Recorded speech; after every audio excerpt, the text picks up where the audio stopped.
It's game number 30 for the Celtics. They're back at TD Garden to take on the Denver Nuggets, and my boy Trags is here to break it down. This is the CLNS Media Celtics pregame report.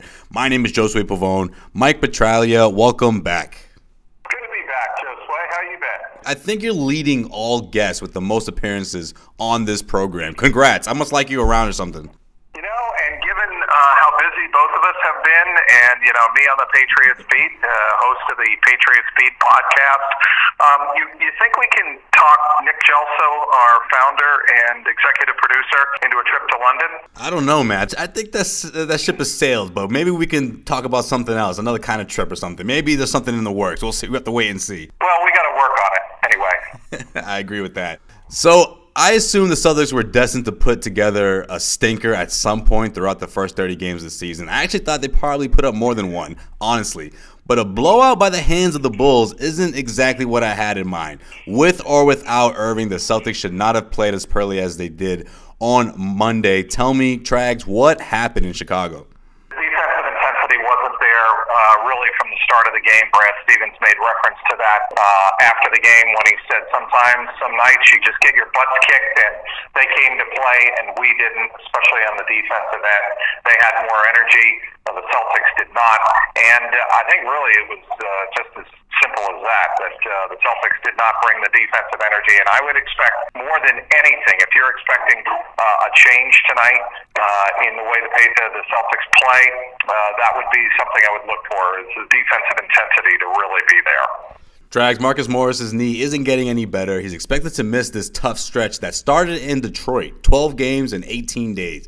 How do the Celtics make up for his production, and do you think it may be time for Danny Ainge to start looking into bringing in reinforcements to help out this second unit? Well, I think part of this is going to be, you know, when the matchups allow for it. Brad Stevens going a little bit smaller.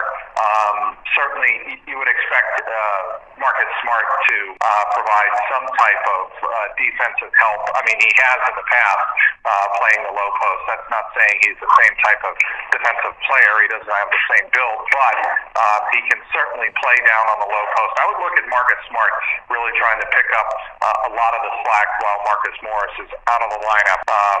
Obviously, Aaron Baines is a different type of player, so I wouldn't expect Aaron Baines' role necessarily to change that much. And to your point, could Danny Ainge go out and get somebody? Sure, he could, but you know, let guys like Semi Ojeleye develop, and he is somebody also I would not overlook in terms of picking up a lot of the slack that Marcus Morris leaves with his injury and being out. He's going to be out several weeks, you know, as he rehabs that knee. Semi Ojeleye it's been well documented, somebody that Brad Stevens loves in terms of his defensive potential, says that Ojeleye could be an elite defensive player. This is a time perhaps to see what that rookie can do. What is the ceiling for that rookie, especially early in the year when these rookies like Jason Tatum and Semi Ojeleye have not hit the rookie wall.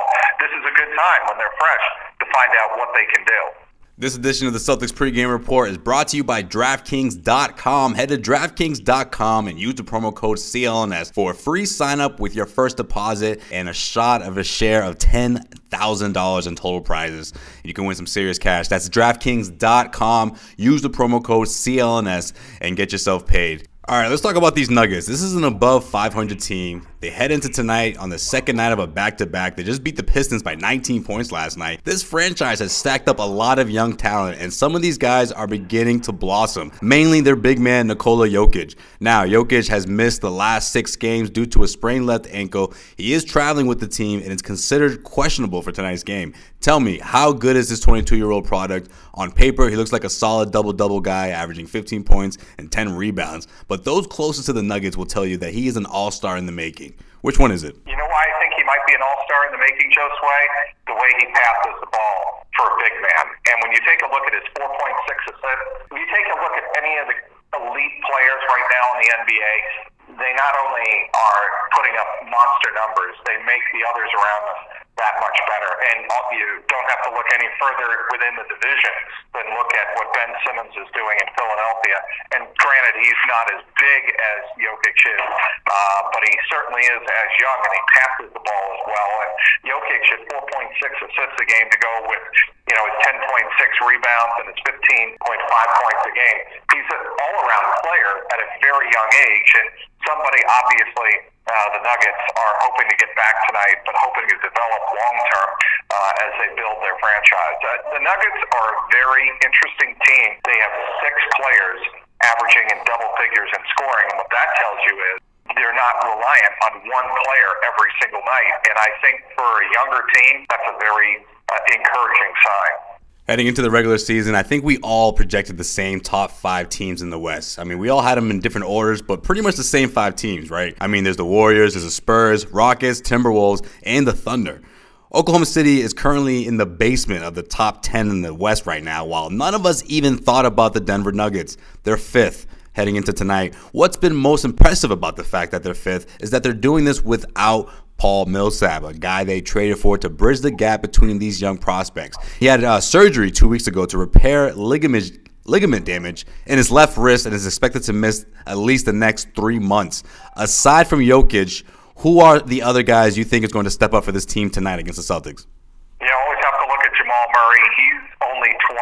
You have Gary Harris, who's 23. Will Barton is 27. With Murray averaging 14 points a game, Harris 15.1, and Will Barton 15.6 points a game. That's why they're 15 and 12 and haven't missed Millsap as much, during this stretch. And, you take a look at a guy that, isn't scoring that much, but still is a veteran presence. Kenneth Faried, they have Mason Plumlee.